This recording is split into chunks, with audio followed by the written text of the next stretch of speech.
Hello, അപ്പോൾ ഇന്ന് സോസേജും ബ്രെഡും കൂടെ വെച്ചൊരു സാൻഡ്വിച്ച് ഉണ്ടാക്കാമെന്ന് വെച്ചു. അപ്പോൾ സോസേജ് എടുത്ത് കൊടുത്തിട്ടുണ്ട്, 2 എണ്ണം കേട്ടോ ഞാൻ എടുക്കുന്നത്, എനിക്ക് മാത്രമായിട്ട്. അതൊന്ന് വരഞ്ഞു കൊടുക്കുകയാണ്. ഇങ്ങനെ വരഞ്ഞു കൊടുത്തതിന് ശേഷം അത് ആവശ്യമുള്ള പൊടികളിട്ട് കൊടുക്കുകയാണ്. മുളക് പൊടി, കുരുമുളക് പൊടി, പിന്നെ ഉപ്പ്, ഗരം മസാല, ഇതെല്ലാം കൂടെ ചേർത്ത് നമ്മൾ മീനിലൊക്കെ പുരട്ടൂലേ അതുപോലെ ഒന്ന് പുരട്ടി കൊടുക്കാം കേട്ടോ. അത് നന്നായിട്ട് പുരട്ടിയിട്ട് അതൊരു സൈഡിലേക്ക് വെച്ചതിന് ശേഷം ഞാൻ പാൻ ഒന്ന് ചൂടാക്കി കൊടുക്കുകയാണ്.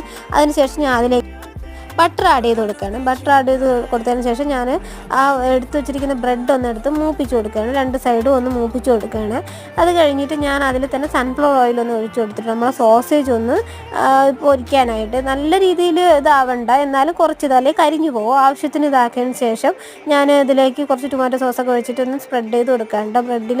അത് കഴിഞ്ഞിട്ട് നമ്മൾ എടുത്ത് വെച്ചിരിക്കുന്ന ഒരു സവാള മുഴുവനും എടുത്തു പോയി, അപ്പോൾ എടുത്ത് ഗാർണിഷ് ചെയ്യുകയാണ്. അത് കഴിഞ്ഞ് നമ്മൾ സോസേജൊക്കെ എടുത്തിട്ട് ഇതുപോലെ ഒന്ന് വെച്ചിട്ടിട്ട് നമ്മളെ സംഭവം റെഡിയായി കഴിക്കാൻ എല്ലാം വെളിയിൽ പോകണം കേട്ടോ. Okay, by.